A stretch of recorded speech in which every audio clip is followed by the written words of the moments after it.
이준석 의원에 대해서 뭐라고 합니까? 요즘은 긴장 관계던데 보니. 긴장 관계고 서로 좀 기분이 나빴을 것도 같은데 문자를 보여주더라고요. 문자? 지금도 문자하고 전화하고 그럽니다. 명태균 씨를 직접 만났다고요?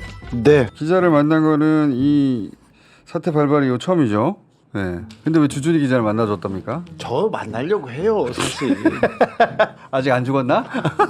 그러면 사실 저는 명태균 씨하고 전화하고 이렇게 취재는 계속 했습니다. 네. 깊이 있게 얘기도 나누고 그랬는데 저를 만나지 말라는 사람들이 너무 많대요. 그렇지. 당연히 만나지 말라고 하지. 다 만나지 말라요. 용산 근처에서도 계속해서 만나지 말라고 했대요. 당연하지. 네, 그래가지고 만났습니다. 나는 이제 가장 궁금한 게 대통령 부인과의 관계인데 그 전에 그 그림자라는 표현을 썼잖아요. 부인이. 네.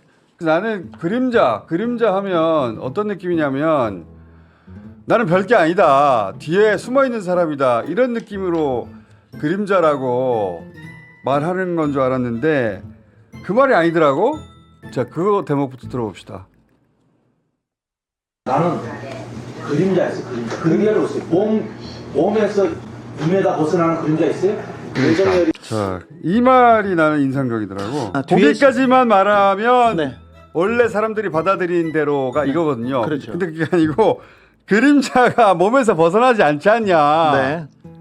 정말 가깝다. 2m 이상 벗어나잖아. 자기는 키도 크고요. 덩치도 큽니다. 근데 숨을 수도 없다 뒤에서. 그런데 나는 뒤에서 판을 짜고 뒤집고 그런 사람이었는데 사실 가장 가까이 있는 사람이었다. 이 얘기를 합니다. 대통령과 아주 가까웠다. 여사님과 매우 가까웠다는 얘기를 합니다. 대통령 부인과 관련해서 일단 7시간 저희가 다 따지는 못했고 지금 막 하고 있는 중이에요. 내일이나 나올 것 같은데 그중에서 앞부분에 이런 얘기가 있어요. 공천 개입했느냐 이 얘기할 때 단수 주면 좋은데 경선할 수밖에 없어요. 요 말을 한 대목이 있거든요. 뭐가 그리 궁금해요? 뭐 국정농단도 국정농단이요. 아니 선거 때 경선 때 해서 도와주는 게 국정농단이요. 정권 잡고 잡고 이게 아니고요. 여사가 네, 단수 이거네. 경선할 수밖에 없어요. 이거밖에 없어요. 여사관과 하얀 거. 이거 파일을 아직 분리를 못했군요 저희가. 아니 얼굴 안 보여요. 기본 전략은 경선이 되어야 하고 이거밖에 없어요. 다 나오잖아요 여사가. 나는 거짓말 안 해요 사람이. 그리고 여사님은 당연히 대선 때 도움을 다 받았는데. 이게 여기서 보면은 단수 주면 좋은데 경선할 수밖에 없어요. 이런 말은 주고받았다는 거 아니야. 그렇죠. 그러면서 예. 요 말의 취지는 그런 거거든. 단수를 딱 줬다면 찍은 건데 네. 그게 아니고 자기가 찍은 게 아니고 경선할 수밖에 없다 시스템에 의지한 것이지 대통령 부인이 직접 공천한 게 아니다. 요 취지로 요 말만 공개한 것 같아 보니까. 그런데 예. 거기서 제가 가만히 있으면 안 되죠. 그렇지. 그렇죠. 또 듣고 7시간 동안 뭐 했겠어? 쎄쎄쎄 할 것 같아. 그래서 예. 그게 뭐냐 물어봤죠. 그게 뭐냐? 뭐냐. 이분이 굉장히 스마트하세요. 스마트하고 내공도 지금 있는데 김건희 여사나 윤석열 대통령은 지금 계신 분 아니냐. 그리고 내가 모셨던 분 아니냐. 그래서 거기까지 해서 말을 끊어요. 그런데 계속해서 물어봤지. 당연히 그걸 계속 물어봐야지. 물어봐야지. 그래서 명태균 씨가 저한테 예. 전화기를 깝니다. 전화기를 보여줘. 전화기를 보여주면서 네. 김건희 여사하고 이 텔레그램에다 그 텔레그램을 보여주면서 얘기를 합니다. 그러면서 단수를 달라고 자기가 이렇게 문자를 보냈는데 그 김건희 여사가 보낸 문자를 보여줍니다. 그러니까 이런 말이네. 네. 자기가 이 사람 단수 주세요 네. 했더니 김건희 씨가 경선할 수밖에 없어요. 네. 이런 걸 주고받았다. 그렇죠. 그러니까 일단 텔레그램을 주고받은 건 봤어. 네. 그러니까 받고. 근데 이게 명태균 씨가 주장하는 겁니다. 그러니까 네. 명태균 씨가 요거는 공개해도 되겠다 싶은 걸 공개한 거잖아요. 네, 그 부분을 경찰 수사를 받았거든요. 경찰한테 보여주고 저한테 보여주세요. 그러니까 대통령 부인이 후보를 결정한 게 아니다. 이 말을 하고 싶은 거네. 지금. 그렇기도 하고요. 자, 우리는 단수를 달라고, 나는 단수를 달라고, 의리를 위해서 김영선 좀 챙겨달라고 얘기를 했는데 거기에서 못한다고 얘기를 이렇게 했다고는 했다. 하는데 네. 첫 번째는 김영선 전 의원이 공천이 됐지 거기서. 됐어요. 근데 이거는 두 번째네. 네.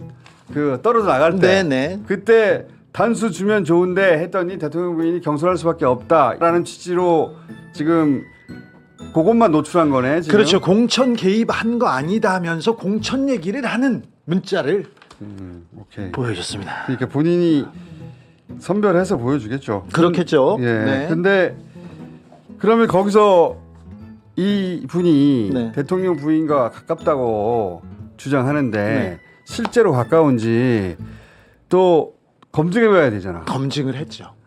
일반인들은 알 수 없는 거 막 물어봐야 되잖아. 계속 물어봤죠. 사실은 뭐 선거판에서 선거 전략가다, 내가 기획자다 이런 사람들 많이 봤잖아요. 엄청 많죠. 엄청 많습니다. 네. 여의도 가면 절반 이상이 자기가 대통령 절반은 뭐야? 90%야. 그렇죠. 이분은 그래서 어디에서 이렇게 경계선을 그을까?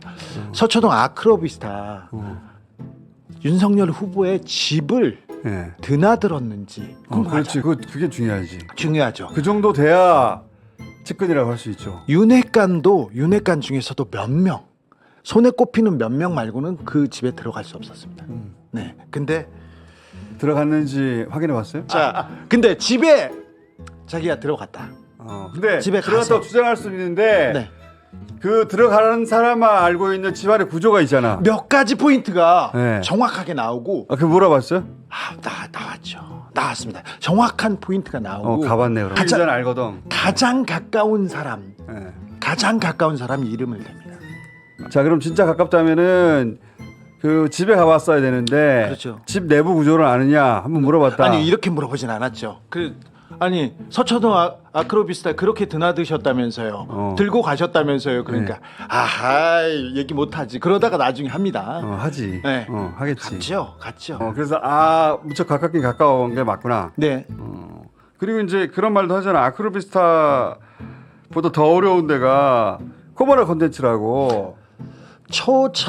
초반기에는 뭐 관저 들어가기 전에는 코바나 컨텐츠에서 사람들을 만났죠. 거기보다 더 들어가기 어려운 데가 코바나 컨텐츠예요. 그다음에 당선되니까 문을 개방했는지 당선인 인사로 오니까 코바나 컨텐츠를 받아주고 있는데 저는 뭐 어차피 다 갔을 거 아니에요. 그 어제 SBS 단독 보도로는 당선 이후 1년 동안 서울 안 갔다 그러는데 근데 당선 이후 7개월, 8개월 동안만 이 코바나 콘텐츠가 지하에 있었고 그때 갔단 말이지 대통령 부인이. 그러니까 1년 내에 서울 안 갔다는 건 거짓말인 거지.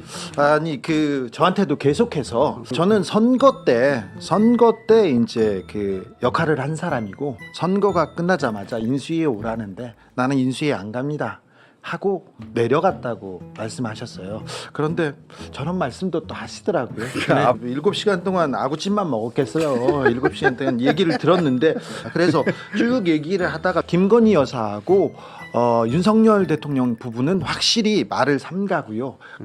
아직도 위하고 도와주고 싶은 마음이 있는 것 같습니다. 그래서 그 얘기는 많이 하지는 않지만 대통령과 그래도 대통령 근데 부인에 대해서 잘 얘기 안 하려고 그런다. 네.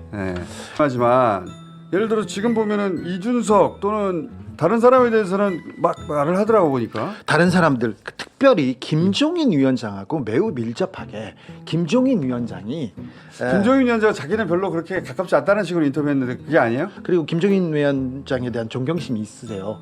그러니까 김종인 위원장이 의지하는 사람이었다.